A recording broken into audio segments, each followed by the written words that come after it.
Justice for jenny ఈ movie ఇప్పుడు Amazon ప్రైమ్లో రెంటల్గా అవైలబుల్గా ఉంది.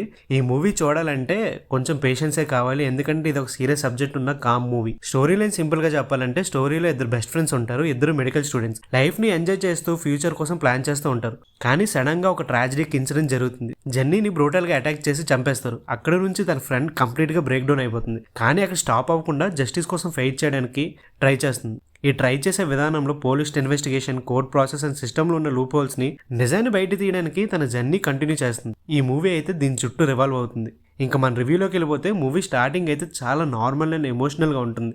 ఫ్రెండ్షిప్ బాండ్ని సింపుల్గా ఎస్టాబ్లిష్ చేశారు. ఇన్సిడెంట్ తర్వాత నుంచి డార్క్ అండ్ ఇంటెన్సివ్గా మారిపోతుంది.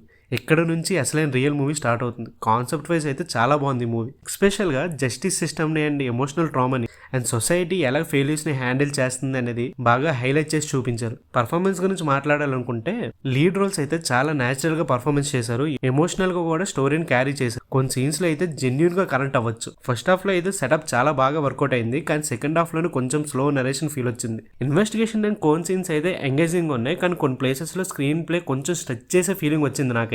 డైరెక్టర్ అయితే సబ్జెక్ట్ ని చాలా బాగా హ్యాండిల్ చేయడానికి ట్రై చేశారు, కానీ టోన్ అయితే కన్సిస్టెంట్ గా మెయింటైన్ చేయలేకపోయారు. కానీ స్క్రీన్ ప్లే కొంచెం టైట్ గా ఉంటే ఇంపాక్ట్ ఇంకొంచెం ఎక్కువ ఉండేదని నా ఫీలింగ్. బ్యాక్గ్రౌండ్ స్కోర్ అయితే ఎమోషనల్ గా ఉంది, ఎస్పెషల్లీ ఇంటెన్సివ్ సీన్లు అయితే ఫీల్ పెంచింది. సినిమాటోగ్రఫీ అయితే సింపుల్ గా ఉంది, రియలిస్టిక్ టోన్స్ ని మెయింటైన్ చేశారు. ఓవరాల్ డ్రామా ఎక్కువ లేకుండా మూవీ అయితే ఫ్లోలో వెళ్తుంది. క్లైమాక్స్ అయితే కమర్షియల్ గా కాకుండా realistic and message oriented ending తో ఫినిష్ చేశారు. నాకు మాత్రం ఇదే biggest highlight and main strength of the movie కూడా. ఫైనల్ గా చెప్పాలంటే, స్ట్రాంగ్ సబ్జెక్ట్ కోసం చూడొచ్చు అండ్ ఎమోషనల్ ఇంపాక్ట్ కూడా ఉంది. రియలిస్టిక్ అప్రోచ్ అయితే చాలా బాగుంది మూవీకి. ఓన్లీ డ్రాబ్యాక్ ఏంటంటే, ఇది ఒక స్లో పేస్డ్ మూవీ. మీరైతే లైట్ ఎంటర్టైన్మెంట్ కాకుండా సీరియస్ కంటెంట్ అండ్ పేషెన్స్ తో చూస్తే ఈ మూవీ మెసేజ్ కోసం డెఫినెట్లీ వర్త్ వాచింగ్ అని చెప్తా. ఇంకా మీలో ఎవరైనా ఈ మూవీ చూసుంటే మీకు ఎలా అనిపించింది అనేది కామెంట్ సెక్షన్లో చెప్పండి. వెళ్తూ మన ఛానల్ సబ్స్క్రైబ్ చేసుకుని లైక్ చేయండి, షేర్ చేయండి.